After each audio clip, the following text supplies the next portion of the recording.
7 de la mañana con 38 minutos, 7 con 38 minutos, en Punto Noticias de Radio Pichincha saludamos con nuestro primer invitado, el doctor Gustavo Yal, expresidente del Consejo de la Judicatura, jurista que se encuentra con nosotros vía telemática. Doctor Yal, que buenos días, bienvenido, gracias por estar en Punto Noticias de Radio Pichincha. Le acompañamos Alexis Moncayo, quien le habla, Licenia Espinel. Estamos observando lamentablemente un nuevo episodio de violencia en las cárceles del país, esta vez en la cárcel de Santo Domingo, con una nueva masacre que ha cobrado la vida de 12 personas privadas de la libertad, que fueron asesinadas de forma brutal en las últimas horas en este centro de privación de libertad. Un episodio, digo, que está siendo minimizado incluso a nivel mediático, porque usted no ha visto en los periódicos de circulación nacional cómo se ha convertido en una nota pequeñita más y no en una primera plana que debería ser, con la trascendencia que esto implica, porque hay vidas de por medio, aunque sean personas privadas de la libertad.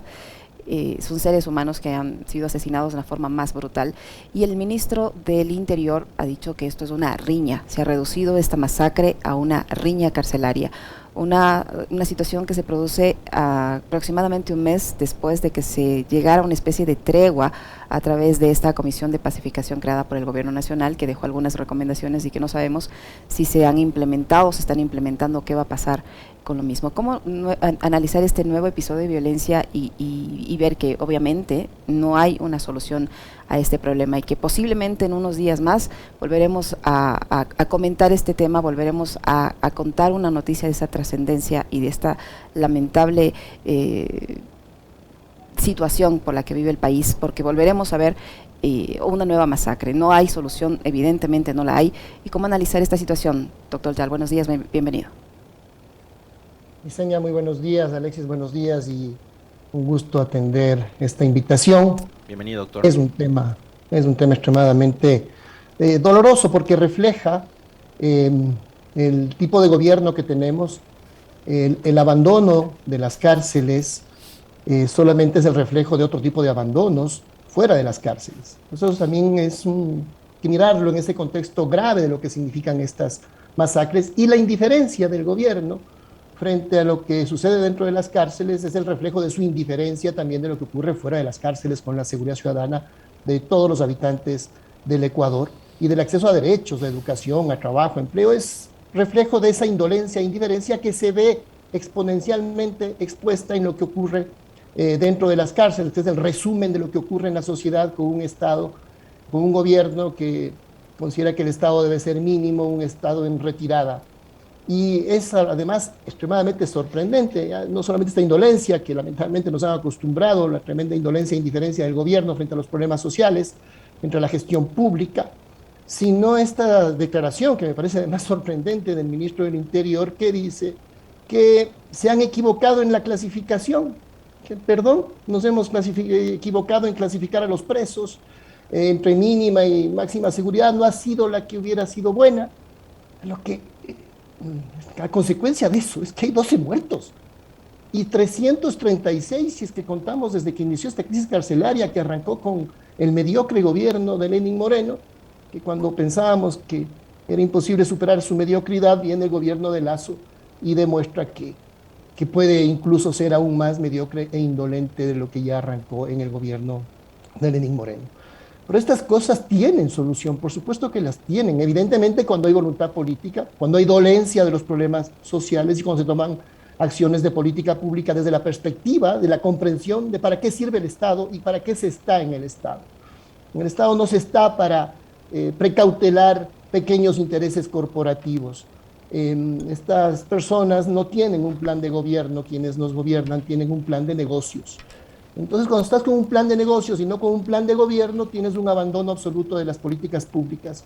Y lo que ocurre dentro de las cárceles, pues, es una de las consecuencias más visibles de esa visión de Estado que no se dedica al bien común, que no genera política pública, y quienes nos gobiernan demuestran que no saben administrar la cosa pública, que no saben generar políticas públicas integrales de coordinación entre las diferentes instituciones del Estado para resolver estos graves problemas. Entonces, ¿qué pasa? Que el territorio ecuatoriano empieza a ser controlado por otras organizaciones.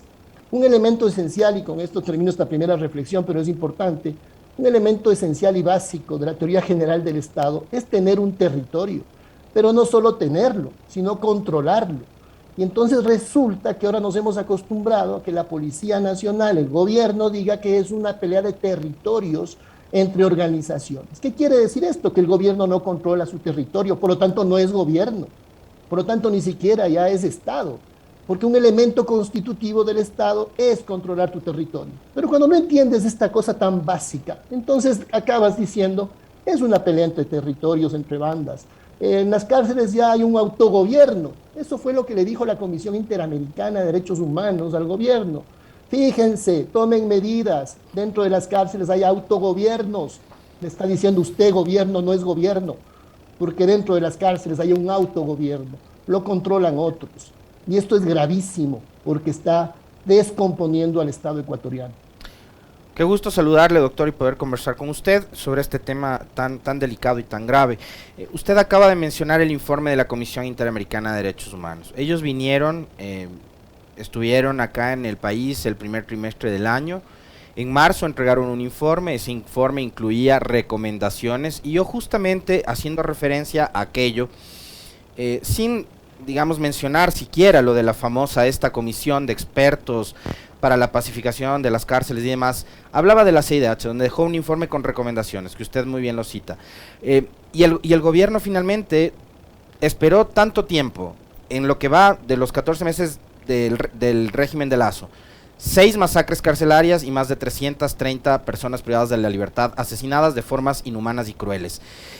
Yo decía, la primera que me pasa esto, yo ya pido asesoría, asistencia y veo qué hacer. Bueno, vino la Comisión Interamericana y les dijo, esto está pasando, hagan algo. El problema es que esa indiferencia, doctor, ya los ecuatorianos, en mi caso, me está haciendo muy mal pensado.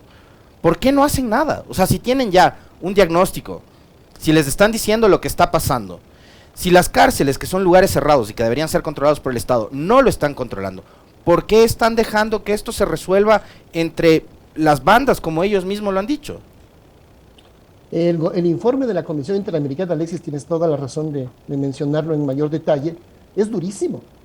Le dice al gobierno todo lo que no está haciendo, más allá de algunas imprecisiones de ese informe, le está diciendo al gobierno que ha destruido la institucionalidad, que se eliminó el Ministerio de Justicia, lo dice textualmente, lo eliminó Moreno, pero Lazo no ha tomado medidas al respecto, y la comisión le dice, han destruido, han descompuesto, han debilitado la institucionalidad alrededor del sistema penitenciario.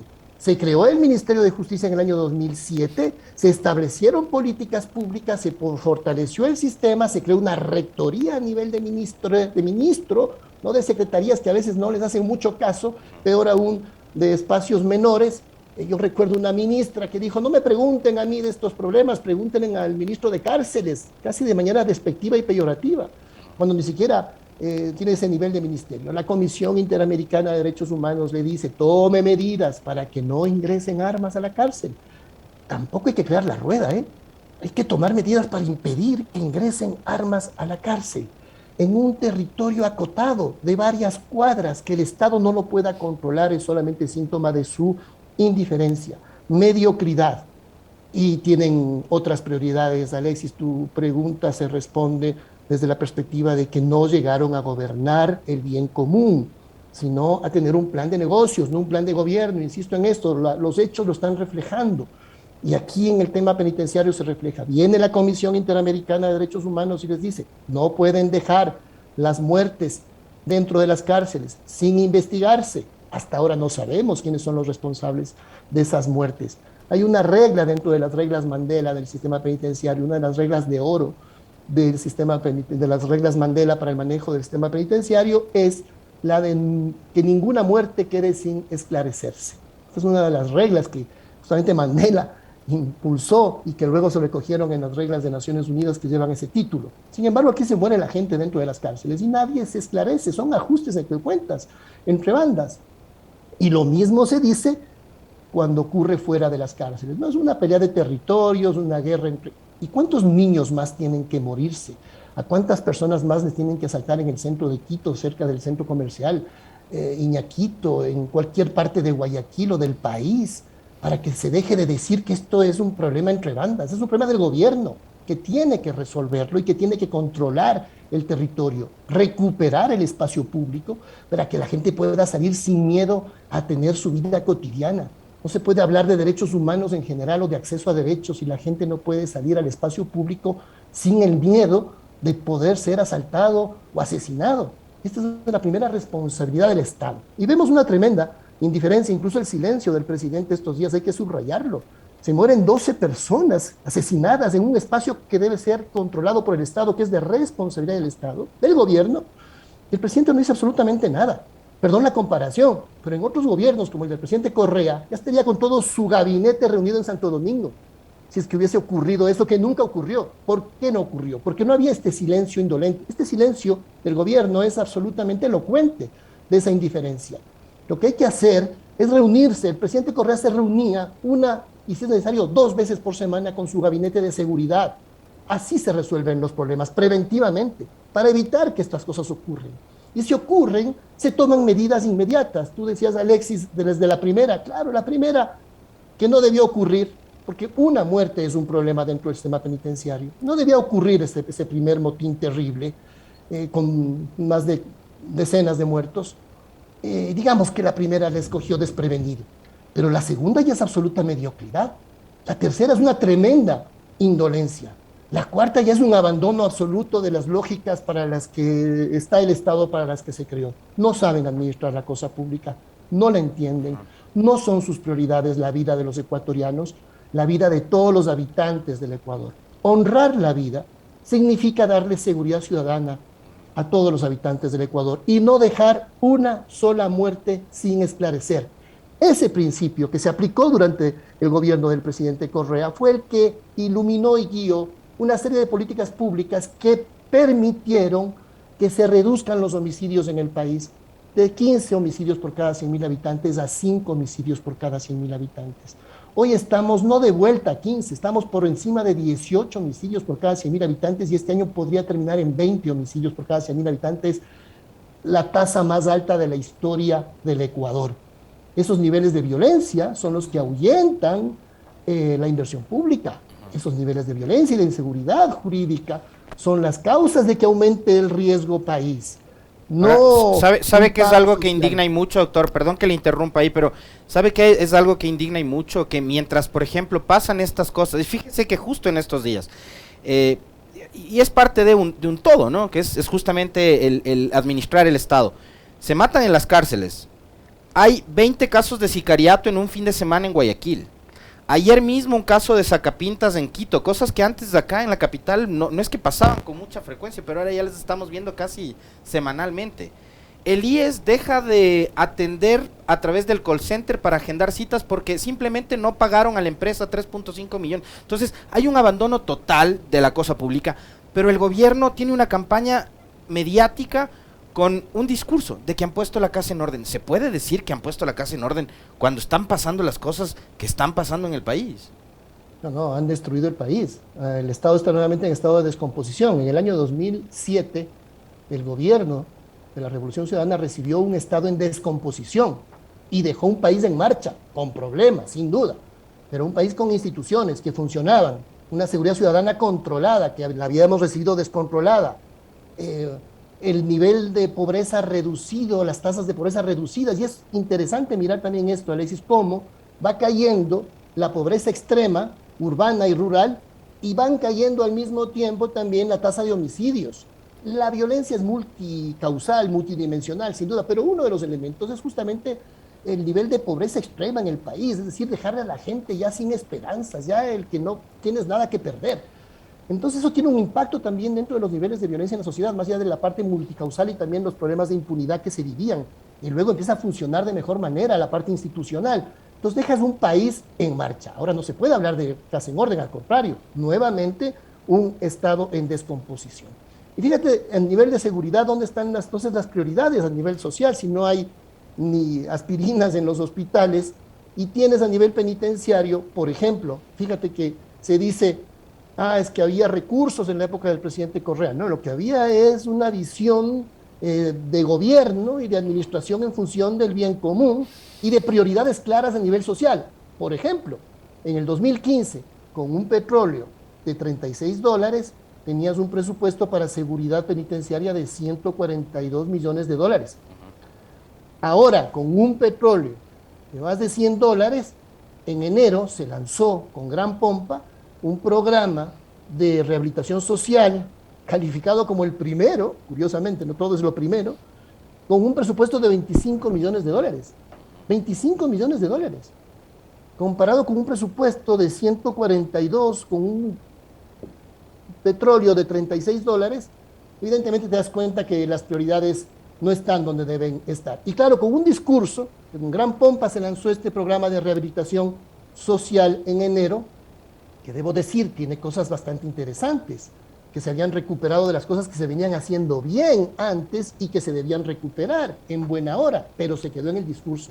Incluso se tomaron frases del presidente Correa sobre el sistema penitenciario y se las puso en un discurso del presidente Lasso.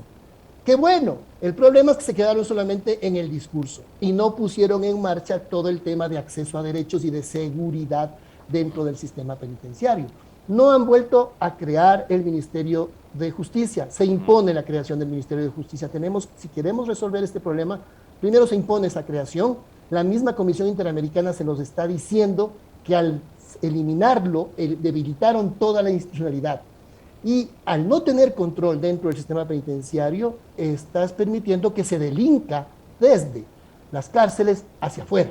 Así que no es un tema de que mueren privados de libertad, que por sí es un tema que nos pone en riesgo a todos.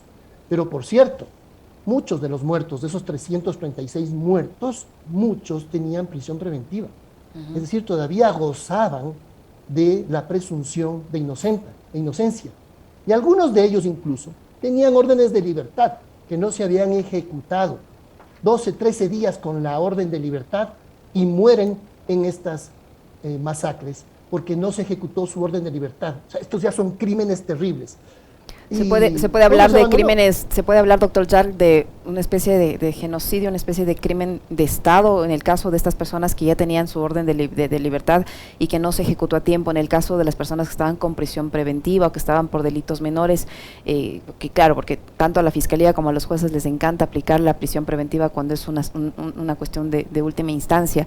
Se puede hablar allí de crímenes de Estado, por un lado, por otro, ¿cómo entender la reacción que ha tenido el ministro del Interior ante las críticas que se generan desde la ciudadanía por la seguridad en las cárceles en general en el país, que dice que se critica fuertemente a la policía, pero que los casos estos de la masacre ocurrida en Santo Domingo reflejan perfiles psicológicos complejos de los asesinos y que estudiar desde la ciencia de la conducta humana también es una tarea pendiente, pero hubo anteriormente un estado de excepción en el sistema carcelario, la integración de esta comisión de pacificación que también hizo un diagnóstico, un análisis y trató de buscar una especie de pacificación, de tregua al menos de 30 días.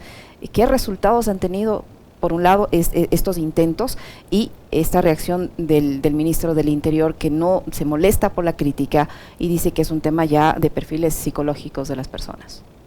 Ese es un comentario de distracción, ¿no? De no ir al tema inmediato. Es como hablar de los Avengers, como simplemente decir son problemas estructurales que no se pueden resolver de un día para otro. Eso es simplemente decir no voy a hacer nada, no es mi responsabilidad, son problemas psicológicos. Hay que estudiar, es una tarea pendiente. A ver, esas son formas de decir no sé qué hacer, porque esa es la respuesta. La primera responsabilidad de un gobierno y el primer fin de un Estado es darle seguridad a la gente. Por eso vivimos en comunidad. Y para que haya seguridad, claro, tiene que haber desarrollo humano. Entonces, acceso a derechos, a educación, a salud, a empleo. Pero con un objetivo fundamental, que la convivencia sea una convivencia pacífica, que haya el buen vivir. Esa es la función del Estado.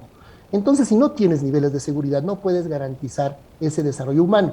Evidentemente, sin desarrollo humano tampoco puedes garantizar seguridad. Sin lucha contra la pobreza, sin brindar empleo, salud, educación, tampoco puedes brindar seguridad. Y sin seguridad tampoco puedes tener niveles de desarrollo económico adecuado para que la gente pueda tener una realización social y una vida adecuada. Entonces tienen que confluir ambas políticas y no caer en estos discursos abstractos de los perfiles psicológicos. Hay que estudiarlos. Lo que hay que hacer es evitar que entren armas a la cárcel. Lo que hay que hacer es depurar el sistema penitenciario para que no haya niveles de corrupción insostenibles como los que están carcomiendo al sistema penitenciario, reflejo de otros niveles de corrupción, porque lo que pasa a nivel de las cárceles, a nivel de corrupción, para que entren armas, pasa en el registro civil para sacar una cédula, pasa en el sistema de salud para tener acceso a insumos médicos. Ese es el mismo reflejo. Si encuentras corrupción en las cárceles, hay corrupción en otros lados. Si la controlas en las cárceles, también es reflejo de que estás controlando la corrupción a otro nivel. Entonces no se puede pues salir a decir, en mi gobierno no hay casos de corrupción. Pregúntenle al ciudadano que va todos los días a sacar una cédula. Pregúntenle al ciudadano que va al sistema de salud pública a ser atendido, si no le piden que traiga él mismo sus propios insumos médicos. Entonces, no, la casa no está en orden. La responsabilidad es del Estado de lo que ocurre dentro de las cárceles. Hay responsabilidades directas del Estado, casos como personas con orden de libertad que fueron asesinadas porque no les dieron la libertad oportunamente, y todas las personas, incluso con su sentencia, más allá del delito que hayan cometido. Han sido privados de su libertad como una sanción a graves delitos que han cometido y tienen que pagar esa condena, pero nadie les condenó a pena de muerte. En el Ecuador no hay pena de muerte. Está proscrita la pena de muerte en la Convención Interamericana de Derechos Humanos y Tratos Inhumanos y Degradantes. Así que ahí el Estado tiene gravísimas responsabilidades que recaerán también sobre los responsables del sistema penitenciario en su momento. Y insisto, esto es reflejo fundamentalmente de que quienes nos gobiernan no entienden la función que tienen y la obligación que tienen de garantizarle seguridad ciudadana a todos los habitantes del Ecuador. Yo también trato de entender esto desde una lógica corporativa, doctor, y no sé si usted me va a corregir, capaz estoy equivocado, pero al poner a un policía en servicio pasivo como ministro del Interior, ya de por sí es un mensaje súper potente, ¿no es cierto? Que ese ministro, que además es un general retirado, mande guiños como el del Trino que acaba de dar lectura a Licenia, diciendo, le están echando mucho la culpa a la policía. También lo entiendo, porque esas cosas caen muy bien en la tropa, ¿no? Caen muy bien con sus ex compañeros de uniforme. Entonces, también termina siendo un tema demagógico. Ahora, habla usted de una palabra que es clave en este caso, doctor Yalc, y es la corrupción. El presidente Lasso, durante las protestas de junio, vinculó el tema del narcotráfico con el financiamiento de la protesta. Pero resulta que meses antes, el embajador de los Estados Unidos, y acá en el Ecuador ha habido gobiernos como el actual, en donde la palabra del embajador de los Estados Unidos es palabra santa, ¿no? Habló de los narcogenerales, pero de los narcogenerales nadie dice nada ahora.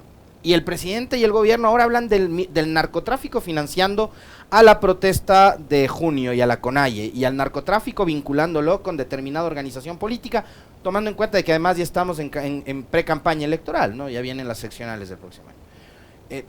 Y hablamos de la corrupción. Pero digo, ¿no es también parte del debate todo este asunto de la inseguridad que hay, la corrupción que hay a nivel de la justicia? O sea, ver por ejemplo hoy el enfrentamiento entre la Corte Nacional de Justicia, la Judicatura, el enfrentamiento entre los propios vocales del Consejo de la Judicatura, y ver cómo todo en este país, todo, absolutamente todo, como pasó con el municipio de Quito, cuando bajaron al alcalde anterior, ya, como pasa con todo, incluida la justicia, se ha convertido en un botín político. ¿Qué pasa con el sistema judicial y cuánto influye también el tener un sistema judicial corrompido con lo que está pasando hoy en las cárceles y con lo que también pasa en las calles, ¿no? Donde un juez termina siendo sometido porque se juntan 18 tipos armados abajo del juzgado, y claro, el juez ¿qué hace? Se orina en los pantalones, pues, y tiene que declarar la libertad y la inocencia de la persona a la que habían agarrado hace segundos. Este diagnóstico, Alexis, es cruelmente real, es parte de lo que mencioné hace un instante, de la descomposición del Estado y sus instituciones, que se refleja a todos los niveles que acaba de mencionar. A nivel de policía, si estamos preocupados por la policía, en vez de un discurso motivante o de respaldo teórico, a la policía lo que tenemos que darle es vivienda fiscal, para que cuando vayan a la policía comunitaria, que debe ser la policía más importante de un sistema democrático, tenga donde dormir decentemente, tenga colchones, tenga la vivienda fiscal que se creó y que luego se ha destruido nuevamente. Estamos preocupados por la policía, que no haya estos pases de mandarles de un lugar a otro en pocas semanas y no tengan una estabilidad familiar.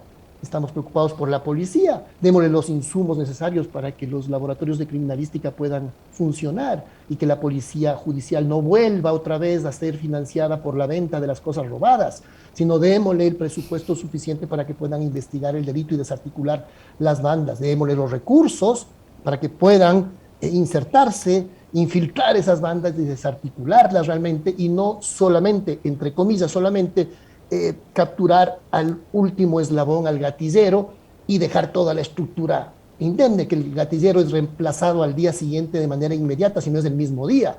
Entonces, nos preocupamos por la policía, hay que preocuparse de las estrategias adecuadas y correctas y darle toda la protección y bienestar social al miembro policial, por supuesto, y todas las garantías para que haga su trabajo. E igualmente a nivel de jueces y fiscales, que necesitan también tener seguridad, pero todo esto se hace combatiendo la corrupción. Porque si no se combate la corrupción, entonces los miembros policiales, los servidores públicos no tienen a quién apegarse dentro de la ley. Entonces, o bajan los brazos o se convierten en parte del problema. Entonces necesitas tener un liderazgo muy fuerte. Y sobre el tema de los liderazgos de la policía, a nivel del sistema de rehabilitación social, a mí me parece un error que las lógicas policiales sean las que gobiernen la SNAI. Hemos tenido 5 ex policías o ex militares en la SNAI, con lógicas militares y policiales que no son las lógicas de la criminología, de la sociología, que son las que deben gobernar el sistema penitenciario. Discúlpenme la comparación, yo tenía una subsecretaria extraordinaria, la doctora Jimena Costales, que tenía una visión sociológica y criminológica muy amplia y una experiencia de contacto con los comités de internos, con los comités de familias de los presos, incluso de las víctimas, porque hay que mirar el tema en su globalidad y eso te permite tener una visión correcta y ser muy preventivo en lo que ocurre dentro del sistema penitenciario. Pero con las lógicas policiales son muy buenas para luchar contra la delincuencia, pero no son las lógicas para la rehabilitación social.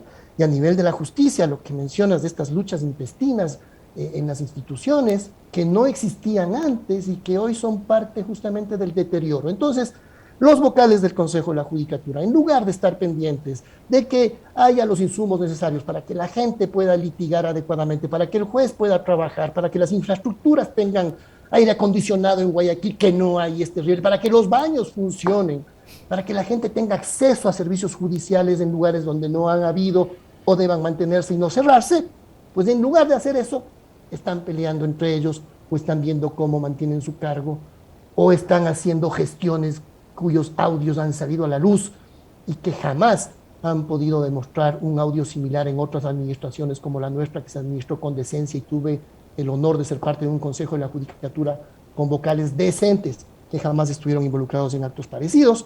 Entonces, el ciudadano está abandonado y las instituciones se ven el ombligo y solamente están pensando en su puesto y en su cargo, en cómo mantenerse y en luchas intestinas, en lugar de estar para lo que están las instituciones públicas, que es para servir a los ciudadanos. Doctor Yal, es tan difícil que se cuente con un sistema de inteligencia al interior de las cárceles. ¿Cómo se hacía eso antes?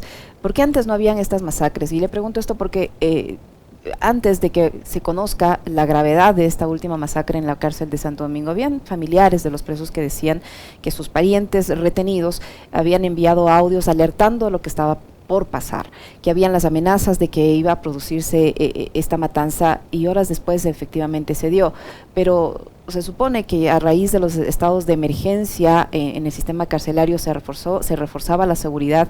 Yo no entendería que parte de esa seguridad podría ser el trabajo de inteligencia al interior de las cárceles para poder prevenir este tipo de hechos tan horrorosos. ¿Por qué no se hace eso? ¿Por qué es tan difícil hacerlo? ¿Y qué se hacía antes para evitar que esto ocurra?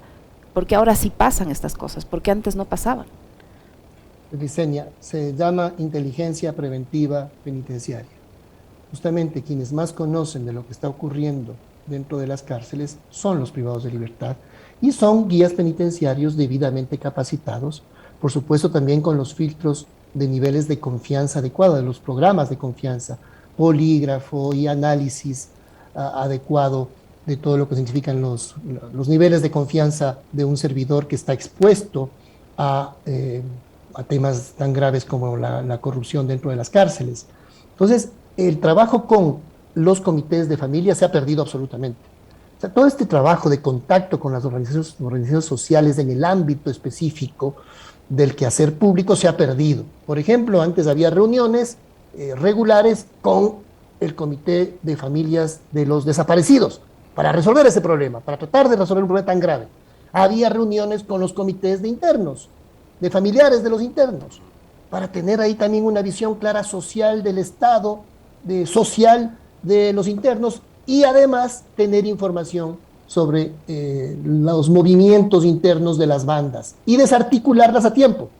La policía sale a los medios públicos, a los medios de comunicación y dice, hemos desarticulado 300, 400 bandas. Desarticulado, muy bien, ¿y por qué no se desarticulan las bandas dentro de las cárceles? Con las mismas estrategias de penetración, de recuperar información y de evitar este tipo de amotinamientos, desarticulándonos oportunamente.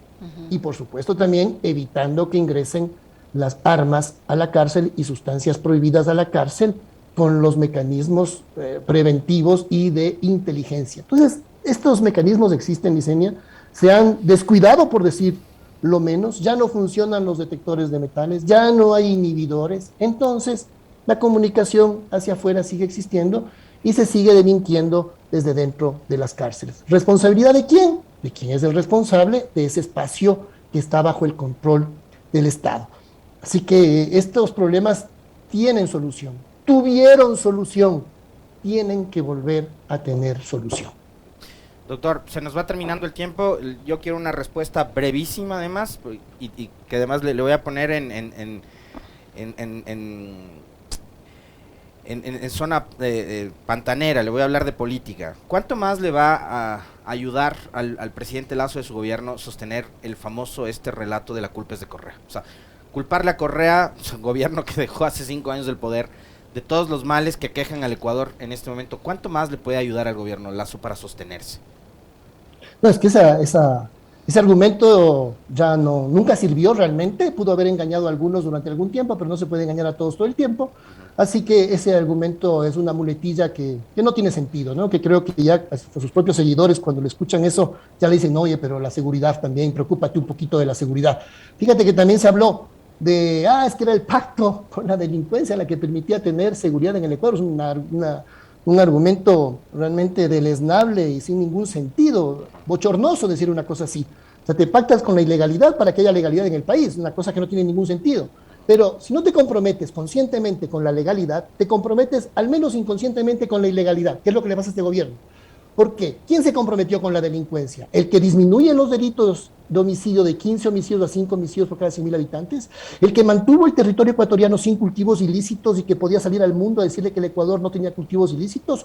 ¿O un gobierno que ya tiene cultivos ilícitos? ¿O un gobierno que ha subido la tasa de homicidios de 5 a 18 homicidios por cada 100.000 habitantes? ¿El que impedía que entren armas a la cárcel o el que deja que entren armas a la cárcel?